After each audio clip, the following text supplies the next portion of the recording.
Welcome to the Book Innovation Summit. I'm also making this into the podcast, so welcome to Promote, Profit, Publish as well. Today we have three really great guests who I'm going to introduce in a moment. All of these guests have been innovators in the book marketing world. And if you've been around as an author, you undoubtedly know that book marketing has needed some innovation for a very long time. So super excited to introduce Kathleen Kaiser, who is president of the Writers and Publishers Network, a national literary nonprofit and a frequent conference speaker. And she's going to be talking about her new platform today, which is absolutely a game changer if you're trying to self-publish your book. Also, Desiree Duffy, she is the founder of Black Chateau, a marketing and public relations agency.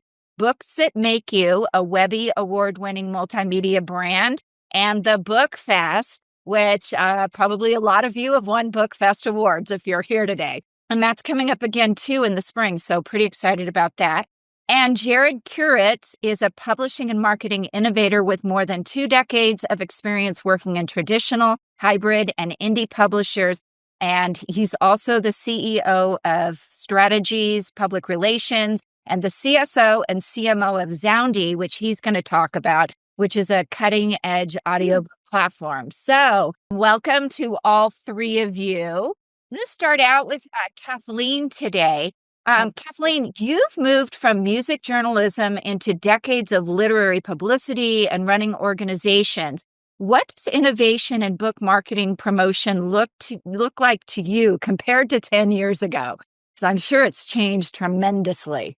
2 years ago, it's changed a lot. There is so much happening. When I speak sometimes, I have a graph of the website and then the different parts. And when I started in the late aughts to now, so it's been about 13, 14 years, everything has changed and what you emphasize and what you don't. And now with all of the algorithm changes and AI search and everything that's happening, it's all changing again. It's all been thrown up in the air. Amazon changing their algorithms and their rankings this year did a real kick to a lot of people. And it changed how your book is brought to the public. It also changed what you have to have for the algorithms to find you and rank you. So in doing all of that for clients in 23, Adana Moriarty, who works with me, started playing around with AI to start working on the media kit one sheets and make the writing faster. And I liked what she was producing, so she kept playing with it. And basically, we have automated most of the writing and work that we do. I'd say 70% of the work that we spent time finding keywords, testing this, doing that, we've put it into a separate module on top of ChatGPT that protects the manuscript. Because instead of you putting in somewhere, oh, all right, this is what the story's about, and these are, what I think the keywords are, it reads your entire manuscript and pulls from it and tells you which ones are drawing right now, ranks them and everything. So you can decide still which you want to use, but it gives you a ranking. And the most important thing I think is it tells you why. The big question I've always said is, why do I do this? Why do I need to do this? And we've put that into it. It's all behind the scenes. All you say is yes or no. It asks you the questions instead of you prompting it. So it's really a great tool. We've had incredible success. We had a book come out last July, which was the first one with the new rankings and the new algorithms. We were so happy with what happened. We were sitting there for 3 days waiting to be ranked, which was unusual. Usually you can get it within the first, 8-10 hours of the book release, but it's just adjusting the way everything is done. The other thing I think that I've relied a lot on that I enjoy doing is ebook promotions, especially, like 3 months or 6 months after a book's out, to keep bringing it up. That's all changed too. That is not having the success that we've had before. And so it's like now we're investigating that and trying to figure out what's going on behind the scene to make that work. But the thing most people don't realize, writing is a creative art, but marketing is a science. Yes. Marketing is a science, and there are rules and there are things that you've got to do. There's always exceptions, but there are procedures. There's a way to do things. With this such a dynamic market that we're in right now, you have to be constantly on top of all of it. Constantly on top. Dan is far more into it than I am. She's 30 years younger than me, so it helps. It's more of her world. But we're both reading everything, testing things out. She's playing with stuff. We do the 7-day free trial of more products than you can believe. See what they do, what they really do. She tries to get in behind to see what they're doing. And it's just all changing. But it makes it more dynamic because it really levels the playing field. Unless you have a big publisher that's putting a ton of money, or somebody who's, a million selling author, and has 20 books out that have all sold 1 million or more copies, they've already got a built-in audience. But with what you can do nowadays, and what we've tried to put into Pro Book Launch, is how you can slowly build your own market. I'm starting a blog series in January on 1 year out, the timeline for launch of all the things that you can slowly start doing instead of, oh my God, it's a month out and I have to jump in and do everything. It's here's how you do it. And you start doing it while you're still writing, or maybe, going through your third or fourth draft, or it's off with the editor. So you can slowly get it all done. And with the blog series, I'm explaining what it is, what I've learned and done with it, and then giving you some bullet points of why it's important and how to use it. Oh, that's fantastic. And that's what we do over here is platform building, which it so often gets left behind. Desiree, you founded Black Chateau, Books That Make You, and the Book Fest. When you think about your ecosystem as a whole, what was the core innovation you were trying to bring to book marketing that you thought everyone else out there was missing? It's really interesting that you asked that, because in many ways that innovation has now come full circle and is basically going through a renaissance in a good way. When I started Black Chateau, when I started everything, one of the core things was just getting authors to network together, because I would see these lists of the best books to read, listicle type articles. And I was like, I want to do that. And if we can kind of get authors to work together, rather than just putting out one article about one author and one book, you could put them all together and then you could advertise that and get a little bit more bang for your buck. So that was the beginning of the Author Network, which is the services that Black Chateau offers. And listicle articles has always been a core feature of that. And to explain just a little bit more what I mean by a listicle, it's kind of what it sounds like.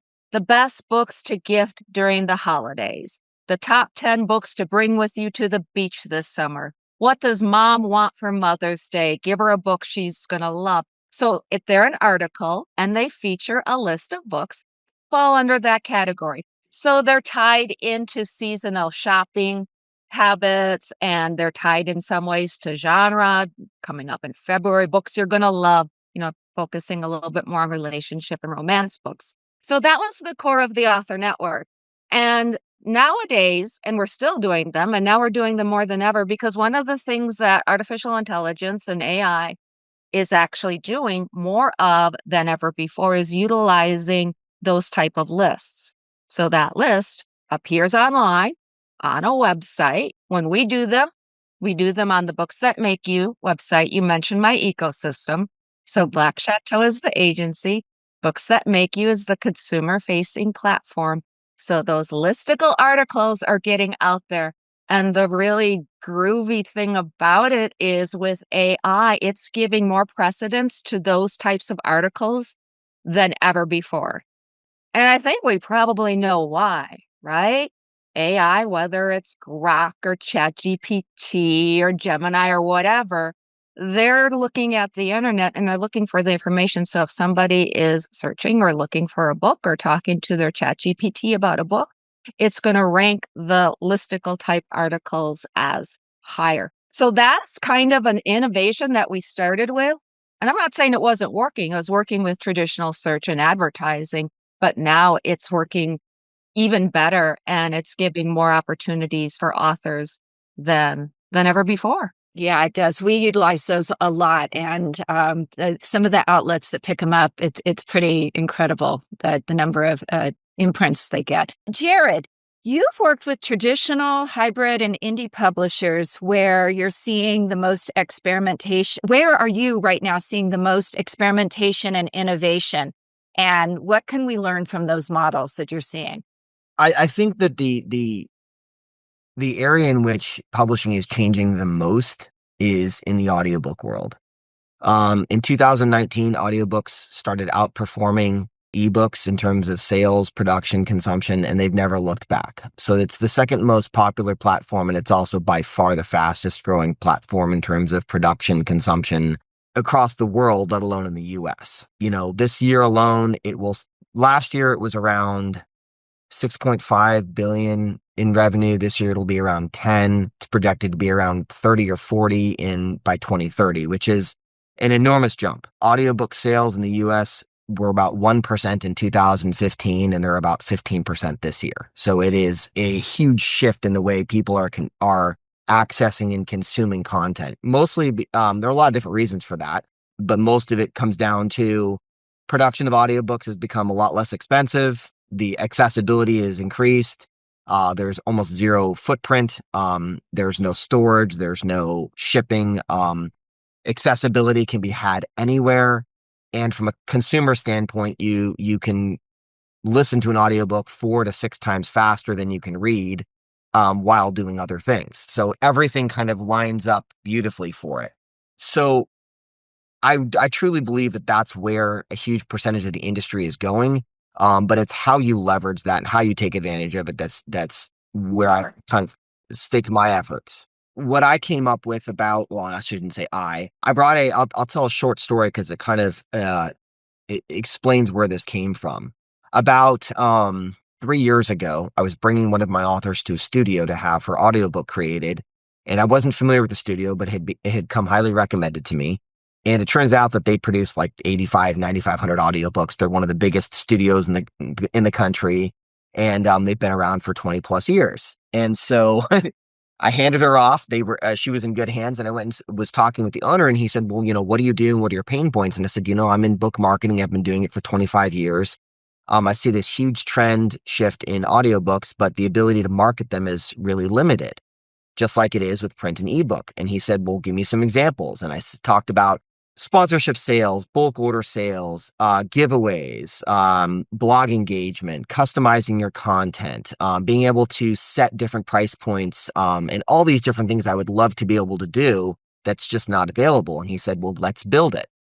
And that's really where Zoundy came from. Zoundy is a cutting edge audiobook marketing platform that allows individual authors, publishers, hybrid publishers to really engage with core audiences on many different levels, independent of the retailers. Just like your print book, just like your ebook, those should be available your audiobook should be available on all traditional retail platforms, as dynamically distributed as possible. But from a marketing standpoint, how frustrated are we when we run a KDP ebook giveaway and 17,000 people download our ebook, but we have absolutely no idea who those people are? Now, what if I turned around to you and said, guess what? You can do the same thing, but you can get the names and emails of all those 17,000 people. Or what if you could go to a conference and say, you know what? I'm going to take my book and use it as a marketing tool at this conference and give my audiobook away for free, and it costs you nothing to do it, to every single person in the audience, and everyone who downloads it, I get their name and email.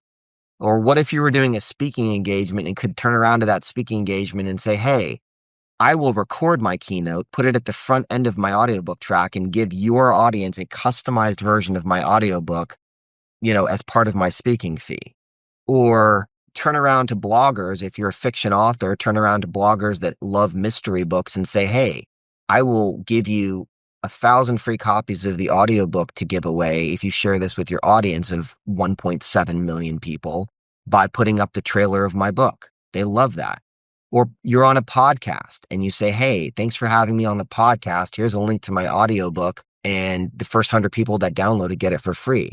It's ongoing marketing and engagement that allows you to sell, put on sale, and leverage your audiobook in so many different ways, regardless of genre. So I basically was a kid in a candy shop. From a marketing standpoint, I turned around to the guy who was building this out and said, "Can you make it do this? Can you make it do that? Can you make it do this?" And it was for me, I started using it a year and a half before it even hit the market. And it has become a bread and butter for literally every marketing activity I do.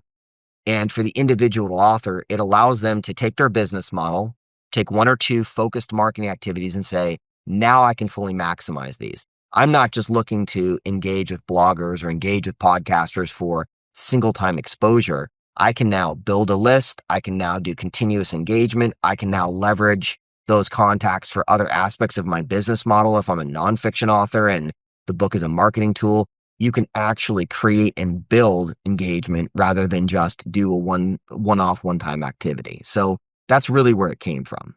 That's fantastic. And Gary McDermott, my AI partner, is actually on this call, so he can relate to that. Can it do this? Can it do that? He probably rolls his eyes and says, "Oh my gosh, just be quiet, Juliet," on there. So that's the other end of it. How many of you guys listen to audiobooks on a regular basis? Okay, I do have to say, I listen to them on 1.5. So when you all speak, you speak slowly. Well, the beauty of audiobooks, and no offense to the majority of this audience, including myself, but the overwhelming majority of audiobook listeners are under the age of 40, which is fantastic from a marketing standpoint, because what that means is that that key demographic is constantly expanding at this point. Yeah, that is. So each of you builds community either through conferences, festivals, networks. What does an innovative author community look like in 2026? And how should authors plug into it early and strategically? Desiree, can you take that first? Oh, sure. And well, I love what Jared is doing because he's building community, getting those email addresses, list building. That's awesome. And what Kathleen is doing, especially with the creative and all of those marketing materials and being able to build that out, that's really great. And I do feel that at the core, that hasn't changed. 10, 15 years ago, everybody's talking about email marketing still being king. And it really is. And it's basically so that you can create your own email list, your newsletter. You can use Substack. It's all kind of the same type of mentality. But being able to reach out to that community and build your ecosystem, and you do that through social media and everything else, I think that's very key. Something that I feel that a lot of authors, and you kind of touched on it too, Juliet, in the beginning, is they think that the marketing comes later.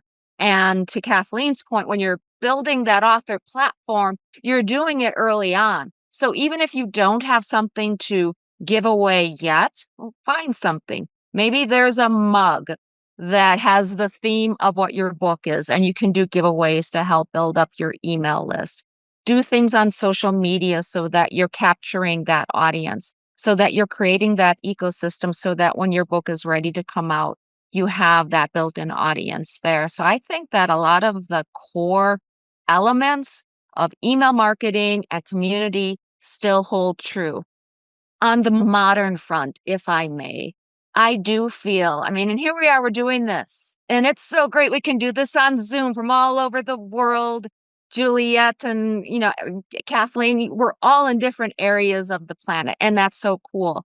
But I do feel that, especially with AI and technology the way it is today, there's almost like this feeling that we all have that human connection matters. So a lot of what we're focusing on when it comes to community is still finding those key moments or times during the year when we can bring authors into contact with real people. We do that with the Los Angeles Times Festival of Books. Every April that happens. So we believe in those in real life events. We'll help authors get opportunities in front of celebrities and people that are celebrating certain awards like the Golden Globes Awards. And then of course we do the book fest. Even though you might be in a digital ecosystem like this, I think that building community, getting yourself out there as an author, finding your tribe, and your tribe might not just be your readers, it might be your fellow authors too.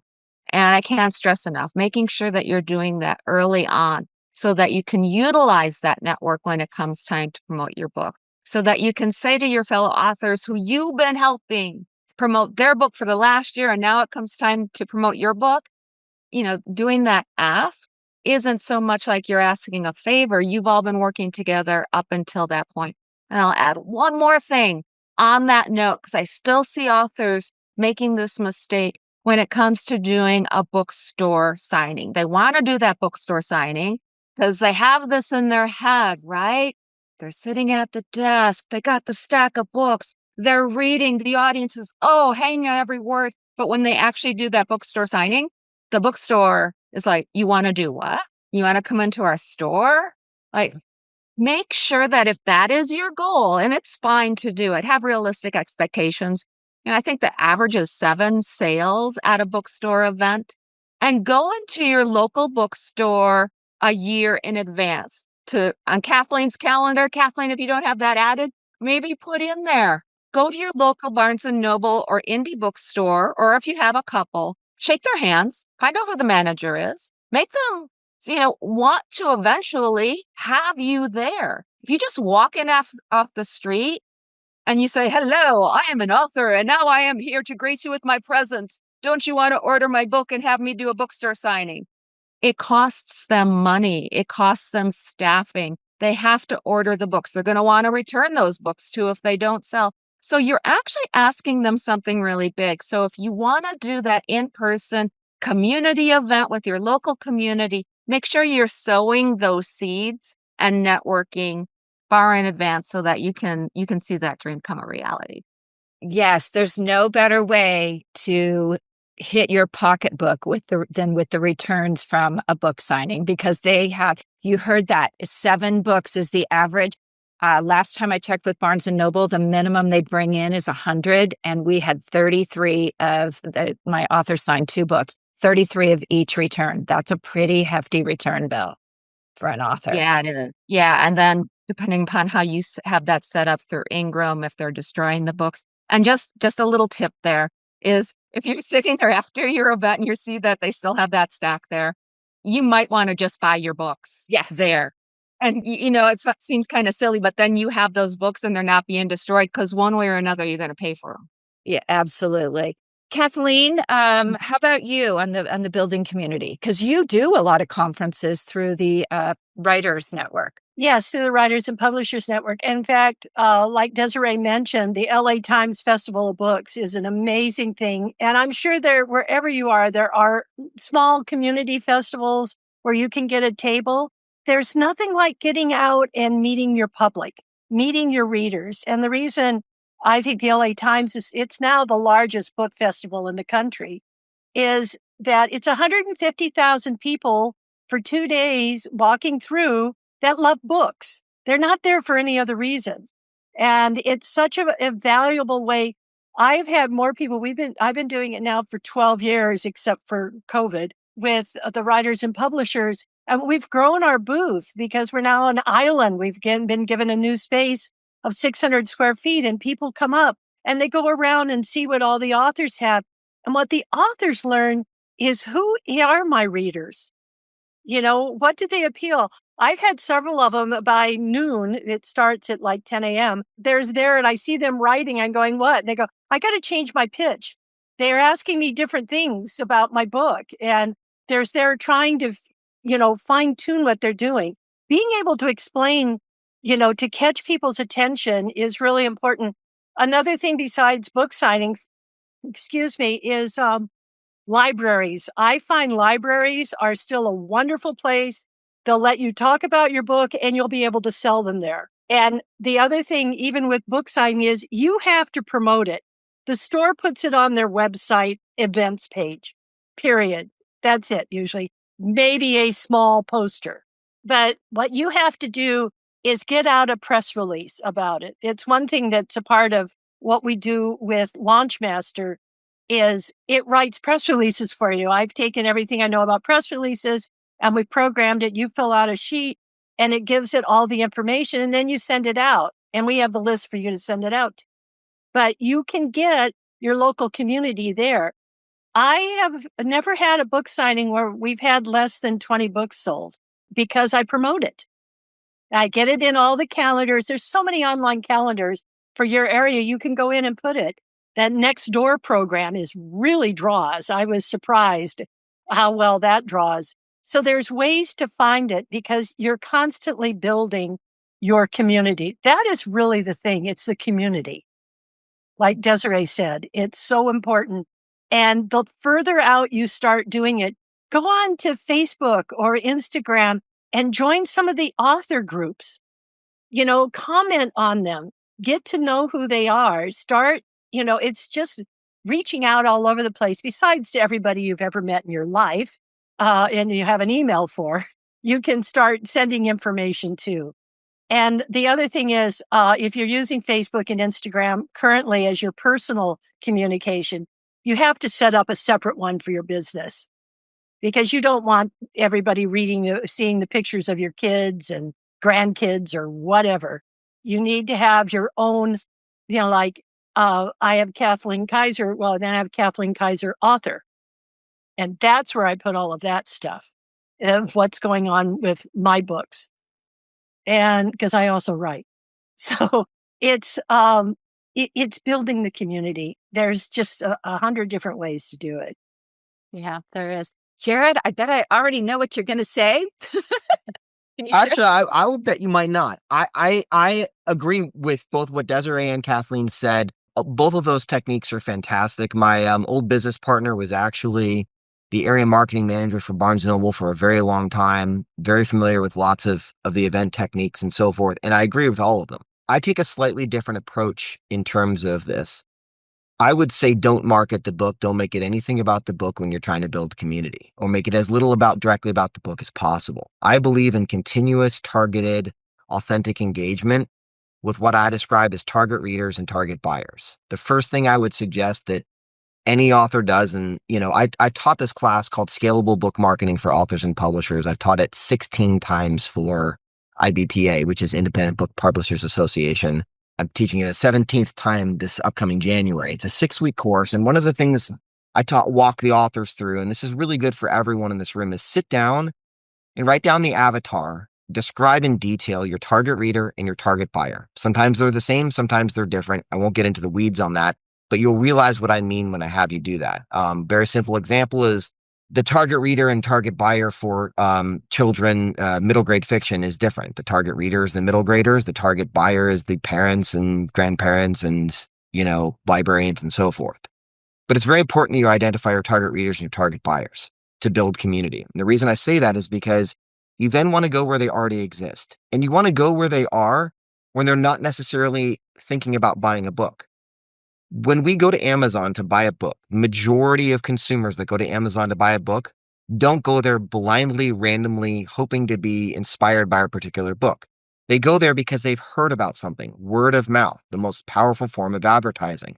So what we want to do before they get to Amazon or any other retail platform, is we want to engage with that community in places where they are when they're not looking for books.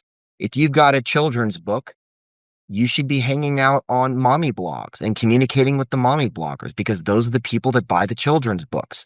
But you should be hanging out and communicating in an authentic way that has nothing to do with the book itself. You're not directly always trying to sell them. I do believe that you need to give to get. So I'll give you an example of a community building campaign I did for an author. She's a #1 New York Times bestselling novelist. She has over 200 titles. She's been writing for 40 years, and she writes mostly Western fiction, women's fiction. But she didn't ever do a good job building her community in the sense of capturing those people and being able to engage with them on a regular basis. She sold a lot of books, but she didn't have her own built-in community. So I sat down with her and I said, okay, let's talk about who your target buyers and target readers are. And we kind of identified those avatars and we said, okay, what kind of information are they interested in? So we did a very simple, regularly posted social media campaign. Mondays were Monday Musings, where she wrote a bunch in advance, no more than 300 words of just different stories from her life. It didn't matter what they were. And she, as an author, she has tons of them. Wednesdays were Recipe Roundup Wednesdays, where we would grab a really cool Western recipe or Southern recipe from another site, tag that site so they loved getting credit for it, shared the recipe and said, hey, if you try this recipe, let us know, or if you make any changes to it, Let us know your favorite version of it. And then Fridays was family friendly Fridays. It was different suggested family activities. If you notice, in none of those did we ever mention her books or sell her books. But what we did is we said, hey, let us know if you tried this family activity or what your favorite family activity is. Let us know if you tried this recipe or what your favorite recipe version of this recipe is. And whatever the musing was, we asked a question to engage the audience. Community building is about authentic engagement. You're giving to get. So she gave fun, engaging, simple content that didn't take a lot to prep, that we were able to pre-schedule to post way in advance. And she went from about 2,000 to about 50,000 devoted followers in the first year, and it's blown up ever since. But what we were able to do then is when one of her books did come out, or we wanted to try to drive reviews, or we wanted to try to promote a sale on an ebook, when we sprinkled that stuff in, we had created a sense of community so they didn't feel like they were constantly being sold or constantly being marketed to. So my strongest recommendation I can make when it comes to building a community is, number one, understand who your target readers and target buyers are. Understand where they are and what they're doing when they're not looking to buy books. Engage with them at that level, and then you will have devoted followers and authentic, loyal people that then you can then market the book to. And this kind of goes back to what Kathleen says. This is something you start well in advance. You can do it at any point, but the further back you start it, the simpler it is to then engage them when you're about to make the ask. The problem is, from a marketing standpoint, we don't do anything up in advance, or we don't take the time to build up these relationships. And then all we're doing is making an ask rather than an offer. And I believe the most effective way to market and to build community is to constantly give and then occasionally make the ask. That's just my 2 cents. Jared, I couldn't agree more. We actually tell our clients 12 to 24 months in advance, start building, because you're building trust, and trust doesn't happen overnight. Yeah, and I do want to say on that point, like, a lot of people in the room today probably are like, well, I already have my book. I don't have the 12 to 24 month lead time. That's okay. Start today, start building today, and you'll still be able to take advantage of that. Books, one of the biggest misconceptions is that books become stale. Think of all the great classic books that we read. There are very few stories that actually become stale. There's very few books that actually become stale. So even if your book was published 2 years ago or 10 years ago, if the content is still worthy, then you can start the marketing and start the engagement and start the community building for that at any time. Yeah, absolutely. Okay, so if you could give authors one mindset shift about book marketing and innovation, something that would change how they show up for the next 5 years, what would that be? Let's start with Kathleen. Oh, I knew it. Are you like the kid that doesn't want to be picked on in class? That's why I sat in the back. Let's see. I would say in the heart of it, and I think we've mentioned this, Desiree covered it, I believe, building even though it's old-fashioned, it's still getting emails and putting an email list. Emails are still a trusted resource. If you don't have on your website a way for them to sign up to learn about what you're doing or whatever, and then trying to other activities where you're giving something away, like Jared suggested, so they email you and you're building your lists. I still think they're still a basic. And to me, emails are a basic marketing tool. Yeah, absolutely. Jared, how about you? I would say the most powerful tool any author, any publisher can put in their arsenal is a business model. And I think that one of the biggest mistakes I see authors make is not treating themselves like a business. So I try to break it down very, very simply for authors. I say, your business model should answer 3 simple questions.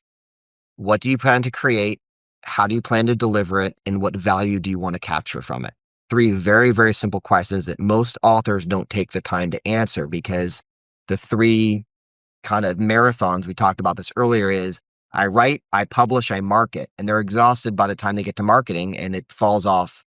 That's the part that falls off. Those 3 questions are magical.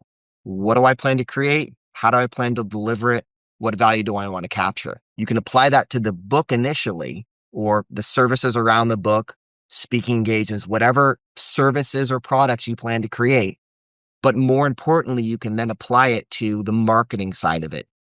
A lot of us stay busy in marketing because busy fuels productive when it's really not. Apply those 3 questions to any proposed marketing activity, bookstore signings, blog engagement activities, press releases. It doesn't matter. Whatever the marketing activity is, apply those 3 questions, and it will not only tell you whether or not that activity actually makes sense for you to do, but it'll also keep you in check if the activity isn't working on what shift you need to make. So I would say from an innovation standpoint, apply those 3 simple questions to each aspect: the creation of the book, the marketing and the publishing of the book and the marketing of the book, and it will be a game changer in you figuring out how to effectively reach your audiences. That is such a great answer. And I will tell you, Gary and I are actually developing along the sciences of book marketing, the steps that have to be done. Because quite frankly, when we look at authors, a lot of them skip steps. They just go right out with, "You're aware of my product," and they don't realize that we have no idea who you are. So we're actually addressing part of that science of it as well. Desiree, what about you? I think that nowadays the human factor is more important than ever. And we did some research along with YouGov, if you're familiar with the survey, they do polls. And we did that back in July. And within the industry, within conversations like this, authors are often wondering things like, oh, should I use AI? And publishers are trying to put AI images into books and all of this. And we can fight back and forth all day long whether it's appropriate to use AI to help you write a book. But what we wanted to know is what the consumer thought of it. And not even the average reader. So the survey surveyed 1,000 just average people. And then from there, we parsed down whether or not they read, what kind of books they read, etc. And the real interesting thing is, is that the average person is going to feel less fulfilled if they read a book and they feel it was too much influenced or written by AI. And I see and I hear authors out there discovering this wonderful thing. It is wonderful and it can help you do a lot. But I would caution you to really be in tune with what the consumer wants. Jared was talking about profiling, creating avatars for who your reader is. Well, think about, does that reader of yours, are they going to feel more or less fulfilled? We even went as far as, Juliet, we kind of parsed down the types of help that AI might help with a book and explained briefly the differences between copy editing, ideation, outlining, spell check. And one can argue all day long that spell check has been around forever and it's AI. And it was really interesting, not only what the different segments of the audience thought, in other words, Gen Z and millennials, X and boomers, but then also how they felt about AI like never being used at all. And I think that being in tune with what consumers really want and how technology is moving at breakneck speed, how you can utilize it responsibly. And I know we hear that a lot, the responsible use of AI and using it as a tool, but just keep in mind what it is that your reader wants. And it's actually kind of interesting. There are some readers that are more open to it than others, and that's based on the types of book, the genres, and their demographic. So I would say, think like a marketer in that sense. That's marketing. That's the beginnings of marketing, right? Is when you're surveying and you're trying to figure out what consumer buying habits are and what the actual audience or the consumer is looking for. So keep that in mind and take a cue from Jared over there when you're putting together your avatar and see if they're the kind of reader that's going to respond to the type of book that you're producing based on how you, as an author, and maybe even your publisher, maybe your illustrator, your book cover designer, all of that, how they might be using modern day technology to produce that book. Yeah, that's a great point. And I actually, early on, I read a book that this guy bragged about. It was, oh, I used AI to write this whole thing. You could tell he used AI to write that whole thing. It wasn't a big revelation. So you do, when you use AI, you have to go back and make sure that it's your voice and that the information's correct, because AI isn't always right. It's sort of a garbage in, garbage out system on that. So I want to open it up for a few questions. Do any of you guys have questions for our panelists? And if not, I'll just go right into another question. But anybody have a question? Just unmute yourself and ask if you do.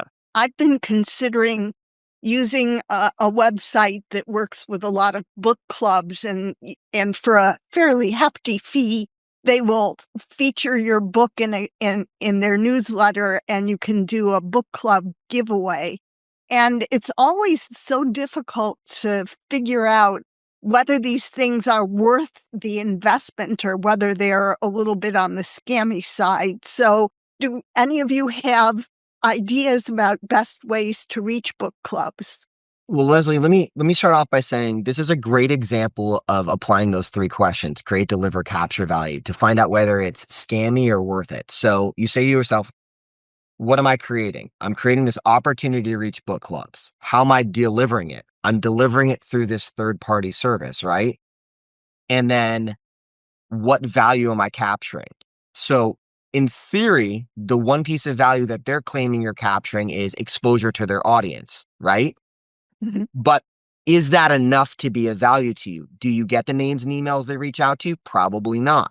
Are you getting repetitive outreach to them? Maybe, maybe not. Because what we can say from a marketing standpoint is, and we know this when we watch advertisements or anything else, it usually takes 6 to 8 outreaches to get someone to take a definitive action. So if you're not getting that repetitive outreach, if you're not getting their emails, and you're getting one time mentioned in a newsletter along next to a bunch of other mentions, you're probably going to get lost in the shuffle to the majority of those people anyway. So by simply applying those 3 questions and really knowing what value you're capturing from the activity, I don't know how much they're charging, but it's going to tell you probably whether or not it's worthwhile. To answer the second part of your question, there's a great way, and this is kind of it always takes time. Any good activity, if it sounds too good to be true, it probably will, but any good activity usually takes time. But a great way to reach book clubs is through librarians. Almost every public library hosts multiple book clubs, like different book reading groups or anything else, whether they host them digitally or they actually have them in the libraries. Like I have a list of over 1,000 libraries that host both adult book clubs and children's book clubs. So I reach out to the librarian to say, hey, I have this latest book, would love to reach out. And in a lot of cases, they'll put me in touch with the person who actually runs the book club at their library. They host it. The library hosts it, but there's actually book clubs, the book club president or what have you. So one of the best ways to aggressively reach book clubs is through libraries. And I would say to you this: if you took the time to find 100 of them yourself versus going through a company like this, you're probably going to have more success. You're going to have created your own contacts, and you're going to be able to reuse those contacts again and again. Just my 2 cents. Yeah. And you know what? I just want to add, Leslie, there are some book club emails going around right now. I've gotten 3 on my own books. Oh, not The those. best thing you can do is go find their digital footprint. I knew right away they were a scam because I couldn't find the sender's name anyplace. I couldn't find a footprint for their company. I actually asked them if they wanted to be a vendor for our company to fill out paperwork, and they disappeared, all 3 of them. So I said, as a I know publisher, about them. love to talk to you about that. So do your due diligence on them as well. Anybody else on that? Doreen? Yes, I had 2 questions. One is, anyone have experience with TikTok, Book Talk, or Substack as media outreaches? And the other is, Jared, what point do you recommend to put in the pre-sales? Because pre-sales is very important, really, on knowing how a book is going to do. Those are my 2 questions. Does anyone else want to take the Substack or TikTok? Do you want to, Desiree? Yeah, let me chime in there. And this comes up a lot with just social media in general, too. And I generally will say, and even way back when TikTok was first coming up, if you want to be on TikTok, sure, that's fine, as long as you want to be a dancing and singing author. Like, is that something that you want to do? Be aware of not only TikTok, but whatever the platform is. If you want to be on it and make that a place to find your community, that's great. Just make sure that is you and you want to put in the time and the energy and all of that. And when you talk about Substack or building email lists, kind of going back to that whole conversation, there's two ways to look at this. And yes, indeed, you should start 12 months in advance, building your list, building your community, building your Substack, your email list, or whatever it is you're doing.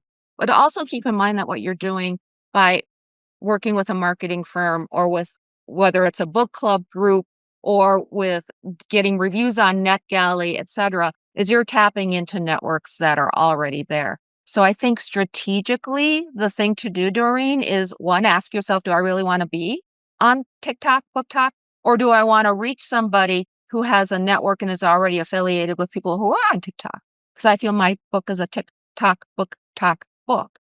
And that could be finding reviewers that are already on there, influencers who are on TikTok and they're singing and dancing about lots of different books because they've got the 20,000 followers. Whereas you, if you're suddenly on TikTok, you're going to be building and building for a while. Think of how much time and energy it is going to take you to build up. And then you're going to get 20,000 followers so that you can sell one book. Whereas that influencer who's been on TikTok all this time and they're talking about books and they can move volumes of books quickly and easily might be more bang for your buck. If you love it, if you enjoy it, if it's your thing to be on that platform, then go for it. If nothing else, strategically, you might want to do a little bit of both or see where you land, because if you're tying into somebody else's community, and that seems to be a theme here, and their network, being able to do that is probably going to get you a lot farther than doing it yourself. But if you're doing it yourself and it's what you love and you're sharing recipes and things like that, and it ties into your book's theme, then I think you have the best of both worlds. Yeah. And try saying book talk, TikTok, book talk 5 times fast. Jared, do you want to, or Kathleen, do you want to add something before we move to Jared for the second question? Let's move to Jared. Okay. I do want to mention, I completely agree with what Desiree is saying, and I think it's really important because she just said something that is incredibly valuable. There's internal marketing and there's external marketing. To me, internal marketing is what you're doing from your own platforms outward. External marketing is slipstreaming off of the following and efforts that someone else has already built up. I think there's a balance between the two. And if you're starting from scratch as an author, you want to put more emphasis on the external marketing, and that will slowly build your internal stuff.